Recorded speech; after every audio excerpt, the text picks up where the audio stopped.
Yes, guys. Yes, people. Welcome back to the channel. Big up to every single one of you that's locked in. It's good to be back as always. And we're here to talk about Stamford Bridge, Chelsea, and the atmosphere problem and how long this problem's been around.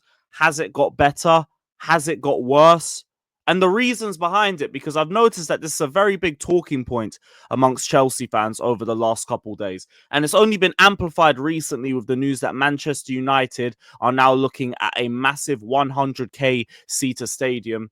And it's another team that's looking to upgrade on their stadium while we're still stuck here trying to figure out what we're doing in terms of whether we're staying, whether we're going to try and move to Else Court, whether the Chelsea pitch owners will even allow us to move without having to change the name of the club, and a bunch of other different variables. So we're going to talk about the atmosphere as a whole and the reasons behind it, and how Maresca and his style of football may or may not play a part. And yeah, we're just going to have a big discussion about the situation as a whole. So hit the like button, subscribe, all of that crap. And like we said before, there's been a couple of situations that have caused this discussion. The first, like we said earlier, was the Manchester United announcement that they're building a new stadium. The second has been Maresca's comments for a while, where is it? Because I've got a couple of tabs open here. He's spoken about Chelsea fans and us needing to be together for a minute. This is one of the quotes. Enzo Maresca on the atmosphere at Stamford Bridge. I can completely understand there's a negative feeling, but today, how many chances did we create first half?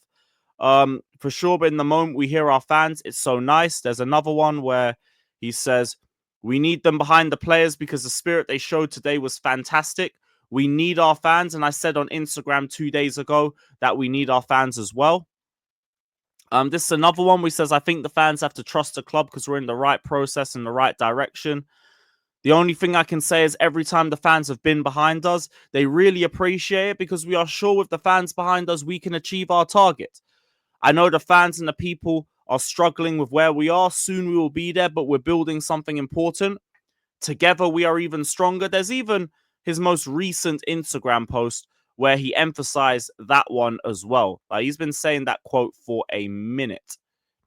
It was this one where he says, all together we are stronger. And there is an emphasis on trying to get all of the fans to unite together behind the team. Because there's been instances in games, and not just instances, to be honest, there's been games where the atmosphere has just been lethargic and, for lack of a better term, shit for 90 minutes straight.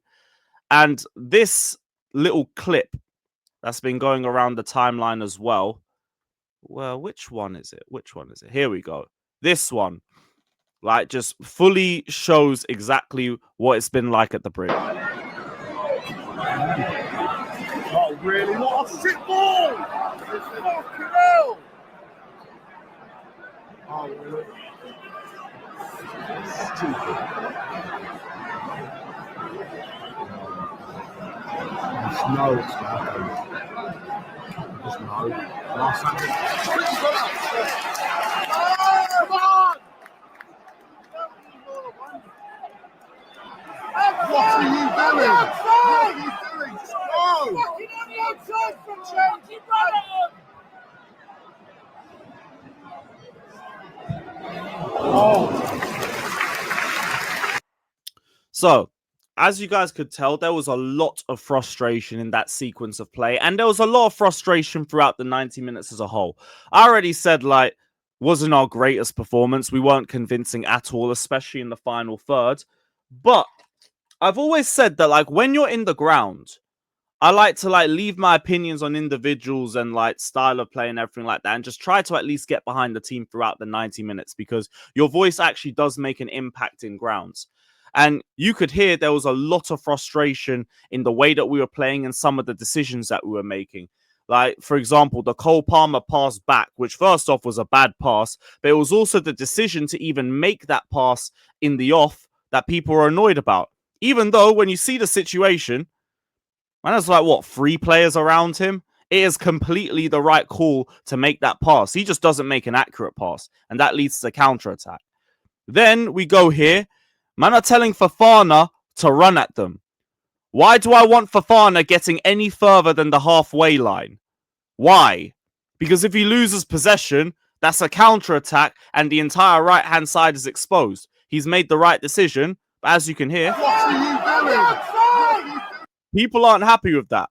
Then it leads to 2 forward passes, even though you hear here, run at him, because that's what we're more accustomed to. And then it leads to an attempt, which, I'll be real, was never really going in from that angle. But you can hear a lot of the frustrations in ground. And like, that's what it's been like for a while this season. And it honestly takes me back to 18-19 under Maurizio Sarri. And this is one of my theories as to why the atmosphere's been so bad in this period. And why Maresca specifically is calling for the fans to unite and get behind the team. And it's because I just don't think Chelsea fans are accustomed to possession-based football. I don't think Chelsea fans really appreciate possession-based football, especially when we're not in a period of winning. And now I get that the form that we've had hasn't been good. There was a period where it was 2 wins in 10 and it wasn't good enough at all. I'll never sit here and try and expect people to be okay with that sort of run because it's just straight not good enough. But, like, possession-based football provides more control, which is why I think people are more bored, especially when you're playing possession-based football against a team in a low block like Leicester City. It's going to be boring, it's going to be frustrating, but what it is also going to be is controlled, and it's also going to minimize the amount of threats at our goal. Like, if you look at the stats, comparing this season to last season, I have that in another tab. Where is it? Here it is. These are the defensive stats. Now, under Poch, 14.6 per game shots conceded. That's gone down under Enzo Maresca. XG against has gone down under Enzo Maresca. Goals against as well has gone down under Enzo Maresca. So that's all been an improvement on defensive metrics. Now, the offensive metrics speak for themselves. Shots taken, improved.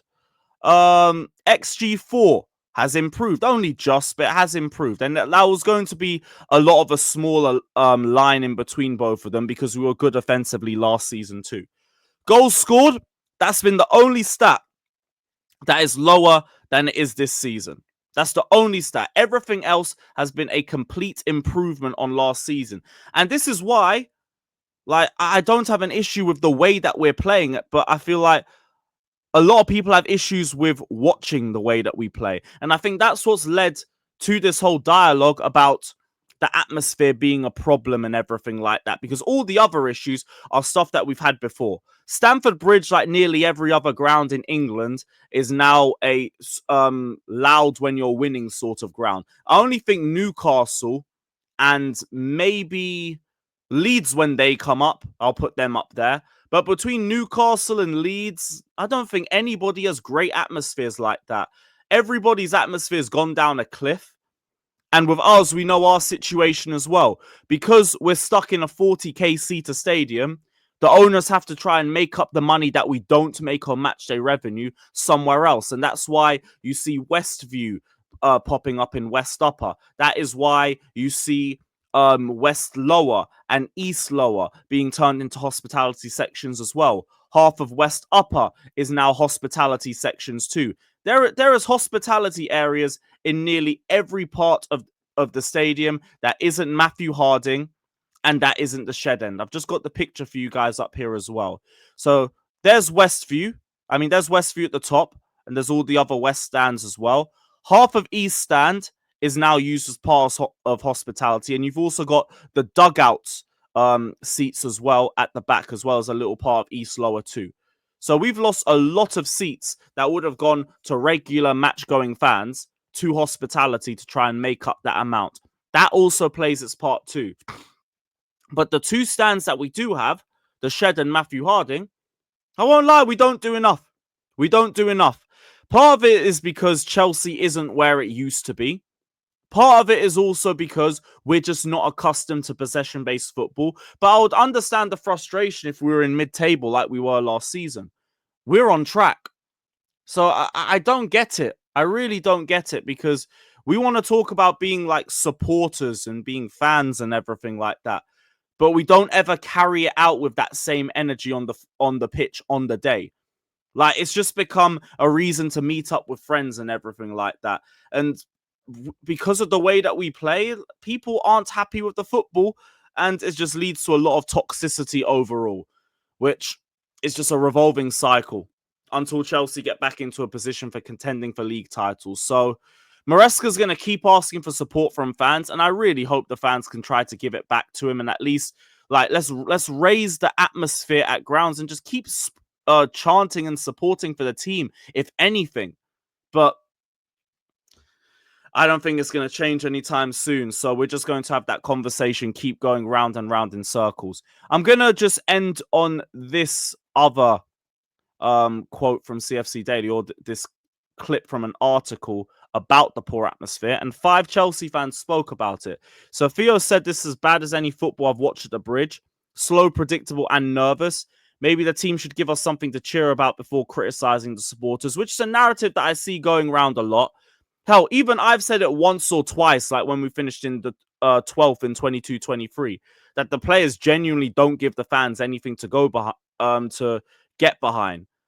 But also, it is also a bit poor on us too, because you look around in like Europe, in Italian clubs, Spanish clubs, these guys are up supporting their team throughout the 90 minutes, regardless of what the scoreline is. They're always trying to make the braziest atmosphere possible. Whereas with us, we say that you have to earn that support in the ground. And like, I get it online, but in the 90 minutes in the ground, like, you want to be able to try and help the players get into form, or like help try and get a little bit more out of them. And I don't think a mentality like this really helps, if anything. Richard says the atmosphere won't improve until we see a more positive approach from the team. I find that hard to believe, because like, there's been times where we've been in good form this season. The atmosphere's still not been great. It's been better, bit better, but it's not been great. If I was going to be late for a game, I'd run to the ground to make sure I missed as little as possible. Now, together with the lack of connection to the current squad, I struggle to care whether we win or lose. The soul of the club has been destroyed. But even this one, this is something that I struggle to agree with as well, because everyone was talking about the connection to the squad in the first half of the season, especially when we got to games like Southampton away, Spurs away, and like Maresca was taking the players to the fans, and like, they were all celebrating, chanting his name for minutes on end. Like, I'm trying to find a video for you guys right now. Yeah, here it is. Here it is. Perfect. Perfect. So I just find it very hard to believe it's just a lack of connection. And he comes from Italy. Tra-la-la-la-la-la-la-la, Enzo, tra-la-la-la-la-la-la, Enzo, tra-la-la-la-la-la-la, Enzo, and he comes from Italy. Tra-la-la-la-la-la-la, Enzo, tra-la-la-la-la-la-la, Enzo, tra-la-la-la-la-la-la. Like, there'll always be a connection when the team's winning. But that's what it really comes down to. It's a performance thing. More I think about it, that's just it. It's a performance thing. Like, here's another one from the Tottenham game.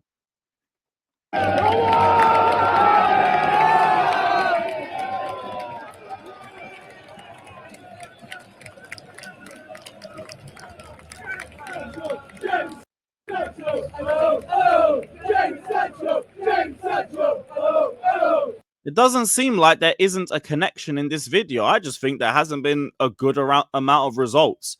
And that's what the real issue is, if anything. Well, that combined with the possession-based football. Jerry says it's pretty difficult for fans to get excited when the team plays tediously dull football week in and week out, with a manager who's increasingly looking like a one-trick pony and out of his depth. Okay, tell us how you really feel.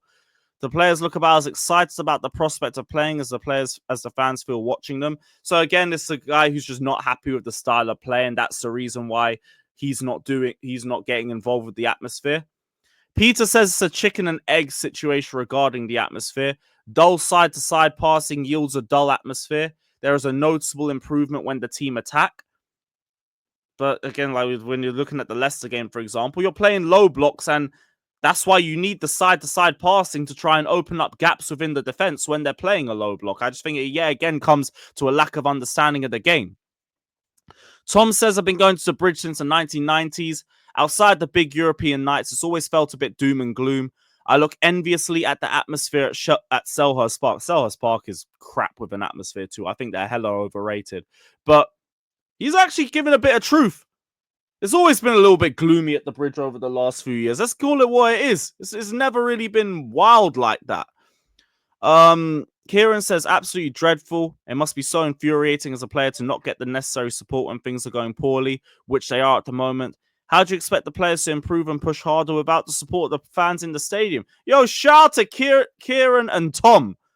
These man kept it real. These guys kept it real. Fair play to them. Fair play, because this is my thing with the atmosphere. I get being critical online. I get being critical every time. But in the 90 minutes in the ground, even if I am critical, I'm still going to be chanting. I'm still going to be trying to make chants.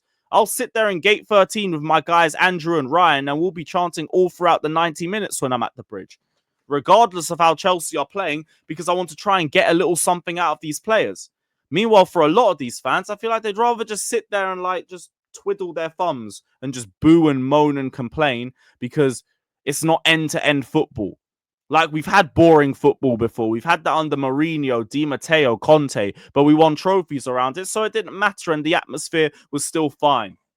Now that we're not winning, everyone's just looking for something to moan about, which, again, I understand there's a lot of things to moan about, but get behind the players for the 90 minutes at the very least. So, just to round things off before I go round and round in circles, I think our biggest problems have been based on the atmosphere at Stamford Bridge. The biggest problems have been people don't like Maresca's style of play. People don't like possession-based football anymore. I mean, in general, at Chelsea. And we're not winning trophies. So that's about it. And hopefully things can improve over the next few weeks. But big up to every single one of you. Let me know all your thoughts down in the comment section below. Don't forget to like and subscribe. And we'll see you guys soon. Up the Chelsea. Up the Chelsea.